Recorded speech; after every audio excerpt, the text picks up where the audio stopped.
In this video, we're going to be turning a random object into a character. I'll be designing from scratch, and I'll be taking you guys along for the process.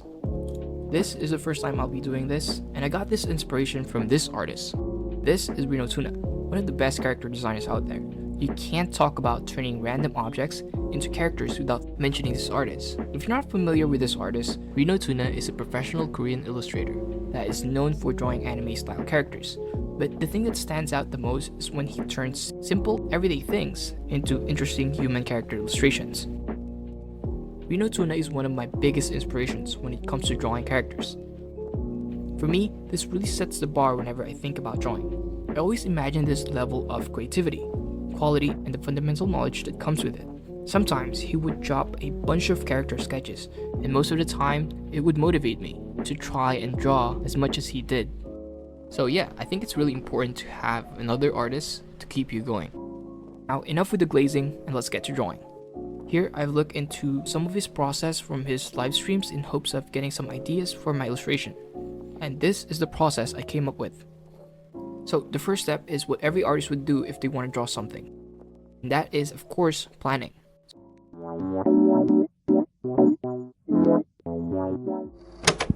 So phase 1, random object. So this is the most important part of this illustration and would of course dictate the outcome of the design. So here I got Pinterest and I just type random objects, and look at that. We could also see some of Huion's character illustration. You might not see it on your Pinterest because Pinterest has this different algorithms for different users. So it really depends on what you're clicking on your feed. Anyway, I'm hoping for an easy object to work with because it's the first time I'm doing this and I have no idea on how you can actually do this. So we'll just go with this one, the Duracell battery.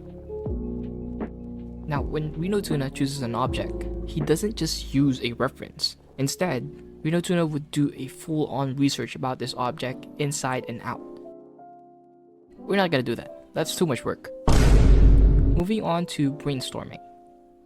So here we're working with a battery, and batteries are used as a source of energy. So the character must be energetic, but then batteries can also run out of juice. So just like a real person, this character changes mood depending on the energy bar. And now for the design concept. I was thinking of cyberpunk and knight armors, and I'll tell you why in a second. Now for the weapons, I have lots of ideas. Maybe something with a hammer. Now this one is the first thing I thought because I think it was an obvious choice at first glance when I saw the block of battery. I think it could also work as a mallet, but we'll see. And how about, get this, battery. Battery? Get it? Alright, that was pretty stupid. For the next idea, how about an energy sword? I mean, it's a battery powered lightsaber. And the crossguard is gonna be, you guessed it, it's gonna be a battery. But I don't think it's a good idea because if something hits that battery, it kinda just explodes.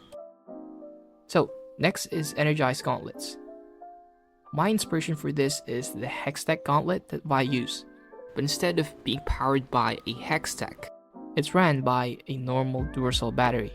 Now these are just some ideas that I think could work, and I can't really decide on which one I should go with. Honestly, I would like to make one for each weapon. I also thought of the idea of missile drones, and I really thought it was interesting. But then I tried it and I thought there was something missing. And here I just got the best idea. Why not just use a mechanical arm when full charge and then it becomes a gauntlet when there's no energy? So we'll actually just go with that. So scratch the other ideas, we're gonna go with 2 weapons. A mechanical arm and a gauntlet. Okay, now that we have all of those ideas, it's now time to move on to our next phase. References. Reference boards are also essential when creating art, especially if you have no idea on where to start. It gives you a vision on what is possible and gives you options for your vision. So here we have it. On the left side we have some cyberpunk. By the way, I just typed cyberpunk outfit on Pinterest and this is what they gave me. And it's probably not cyberpunk enough, but this would probably do the trick. And then on the other side, we have your standard medieval armor stuff. So these are going to be the building blocks for a character. Now that we have our concept and reference board, we can finally start drawing.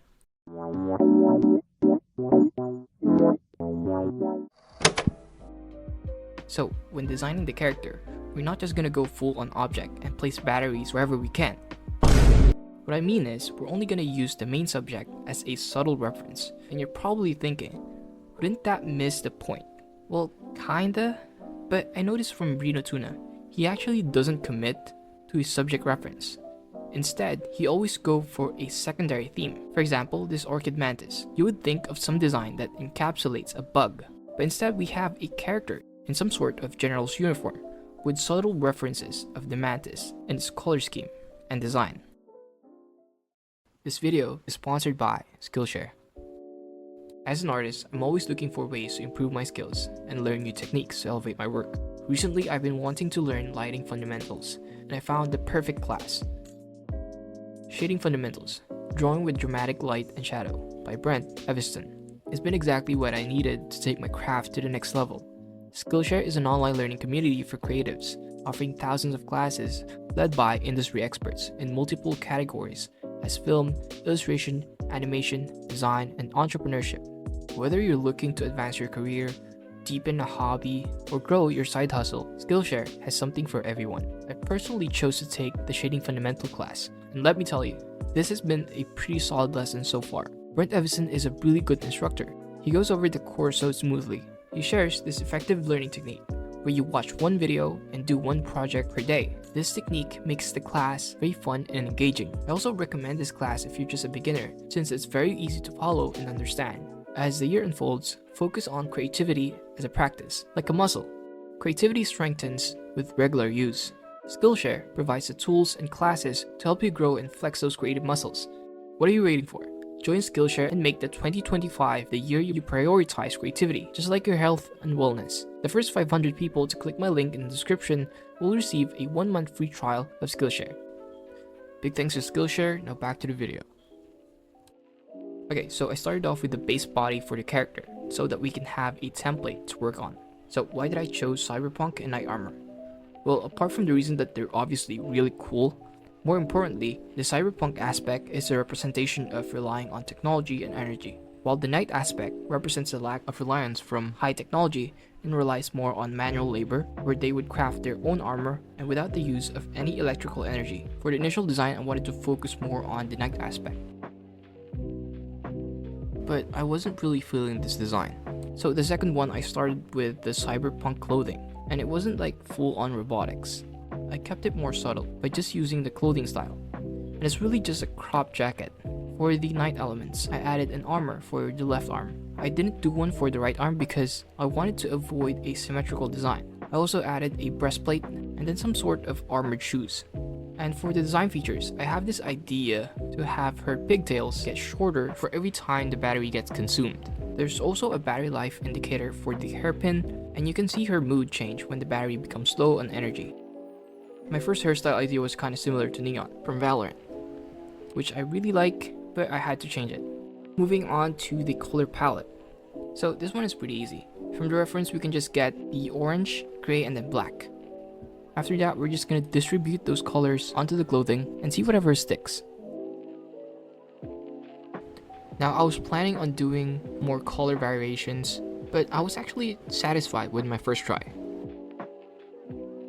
So I think this works, so now let's move on to designing the weapon.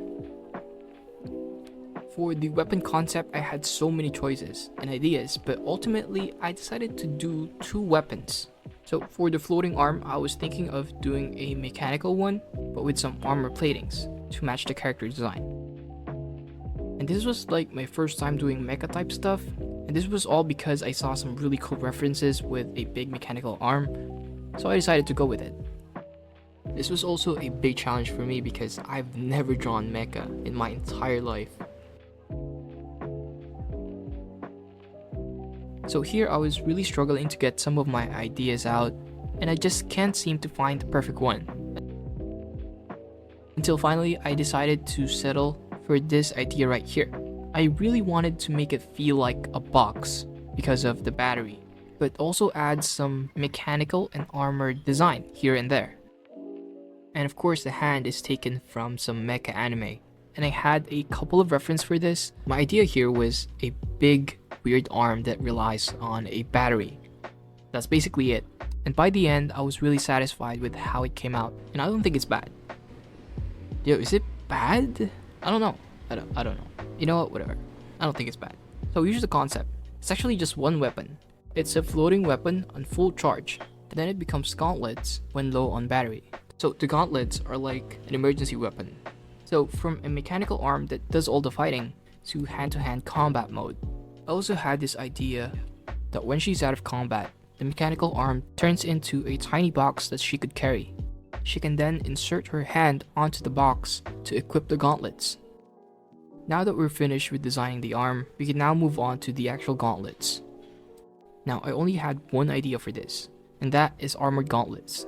Now I can also do mechanical ones, but I think armored ones are better. I just really like medieval knights design. I think they're the pinnacle of fantasy designs. So here are the gauntlets. I think I could have been more creative with this, but this would probably do for now. Now this is like the transformation sequence, where the big weapon deconstructs into a smaller weapon.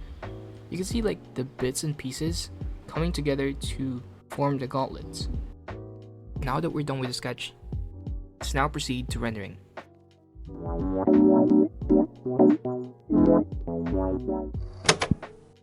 If you've seen my videos, you're probably already familiar with my process. But for those who don't know, first we create a proper base layer for our character. Then we add the base colors.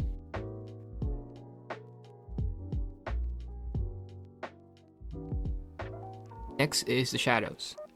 First, add a multiply layer on top of our colors, and then clip that below. So for the shadows, I normally divide it into two parts. So the first one is the hard shadows. So the hard shadows is basically just blocking in shapes of darkness, something that the light doesn't touch. This is really helpful because it gives me a general idea about what's gonna be the setup for this composition. The second shadow is going to be the soft shadows. Soft shadows are found on rounded or curved surfaces. Well, it's not really that simple, but that's basically the idea. But the most important thing here is don't overcomplicate your process. Find something that is easy for you to follow, but make sure it's also correct and based on a fundamental. After that, it gets a lot more complicated, and I call it the rendering phase. This part is where I mostly merge most of my layer and work on a limited layer. This is where the true painting process starts.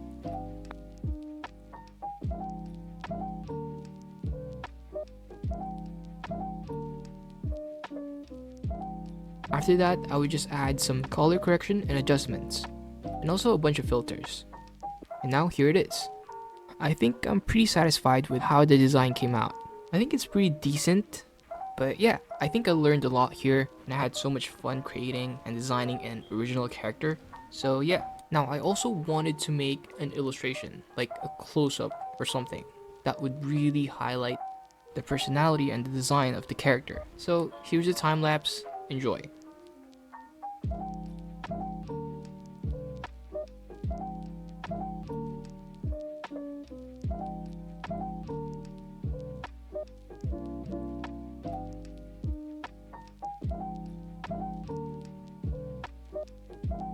Now, I can't believe I forgot the most important thing, and that is the character's name. So how about we just go with Rush? And that's basically it. Hope you enjoyed the video, and let me know if you guys want more stuff like this. God bless, and I'll see you in the next one. Peace.